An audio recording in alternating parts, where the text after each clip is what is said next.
الحمد لله رب العالمين، والصلاة والسلام على أشرف الأنبياء والمرسلين نبينا محمد وعلى آله وصحبه أجمعين. قال الله تعالى: يا أيها الذين آمنوا إن جاءكم فاسق بنبأ فتبينوا. اگر کوئی فاسق بھی خبر لائے تو اس کی تحقیق کر لیا کرو. ہمارے یہاں بہت ہی زیادہ مشہور ایک روایت بیان کی جاتی ہے، وہ یہ کہ ایک زمانہ ایسا آئے گا جب اسلام کا نام باقی رہے گا اور قرآن کا صرف خط باقی رہے گا. تو کیا یہ بات درست ہے؟ اسی طرح سے بعض دوسری بھی روایتیں پائی جاتی ہیں، وہ یہ ہے کہ ایک زمانہ ایسا آئے گا جب لوگوں کو اپنے پیٹ کی فکر ہوگی، ان کو دین کی فکر نہیں ہوگی، بلکہ مال پیٹ یہی. ان کے درمیان سنت کو بدعت کہا جائے گا اور وہ لوگ صرف رمضان ہی میں عبادت کریں گے. جب ایسا کریں گے تو اللہ رب العالمین قحط نازل فرمائے گا. آئیے دیکھتے ہیں، یہ روایت شعب الایمان بہقی کی جلد نمبر 3 صفحہ نمبر 317 پر ہے. عن علی بن ابی طالب رضی اللہ عنہ قال قال رسول اللہ صلی اللہ علیہ وسلم یوشک ان یأتی علی الناس زمان لا يبقى من الاسلام الا اسمه ولا يبقى من القرآن الا رسمه.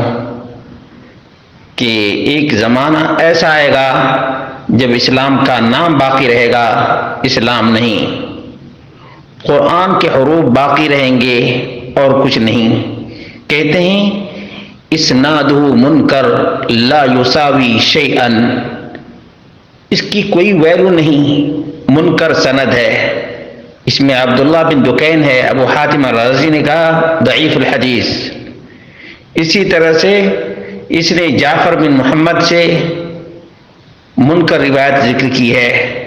الجرح والتعدیل لابن ابی حاتم جلد نمبر 5 صفحہ نمبر 49، اور یہ روایت منکر ہے. اسی طرح سے موضوع اور من گھڑت روایتوں میں سے یہ ہے کہ یاتی زمان علی امتی لا یبقى من الاسلام الا اسمه ولا من القرآن الا رسمه همهم بطونهم ودينهم اموالهم السنة فيهم بدعة والبدعة فيهم سنة لا يعبدون الله الا في شهر رمضان فاذا فعلوا ذلك ابتلاهم الله بالسنون. قيل وما السنون يا رسول الله؟ قال جور الحكام غلو المؤونة وكثرة الأوبئة ويحبس الله عنهم المطر في أوانه وينزله في غير أوانه. یہ روایت منکر ہے. اس میں کہا گیا ہے کہ لوگ بدعت کو سنت سمجھیں گے اور صرف رمضان ہی میں عبادت کریں گے. جب ایسا لوگ کریں گے تو اللہ تبارک و تعالی سنون کے ذریعے سے آزمائے گا. سوال کیا گیا اللہ کے رسول سنون کیا ہے؟ کہا کہ حکمران ظالم ہوں گے اور کھانے پینے کی چیزیں بہت مہنگی ہوں گی اور بہت زیادہ امراض وبائیں آ جائیں گی. اللہ رب العالمین بارش کو روک لے گا اور ایسے وقت میں بارش دے گا جو بارش کا وقت ہی نہ ہو. کہتے ہیں حکم الحدیث موضوع یعنی مکذوب وبعضه لا اصل له. ان میں بعض الفاظ کی تو کوئی بنیاد ہی نہیں ہے، بے سند ہے، باطل ہے.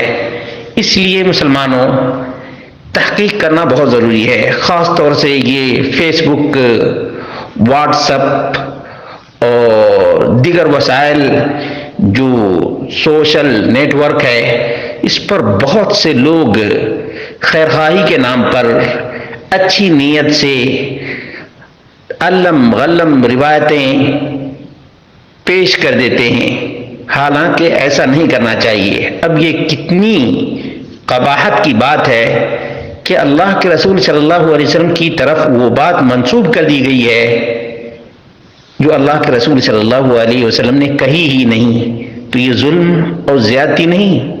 اگر کوئی جان بوجھ کر ایسی روایت جان جائے کہ یہ موضوع من گھڑت اور منکر ہے، اس کے باوجود نبی کریم صلی اللہ علیہ وسلم نے ایسا کہا اور ایسا آپ سے پوچھا گیا، کوئی لکھے یا بولے، تو ظاہر سی بات ہے اللہ کے رسول صلی اللہ علیہ وسلم کا وہ فرمان یاد رکھیں، من کذب علی متعمدا فلیتبوأ مقعدہ من النار، جو جان بوجھ کر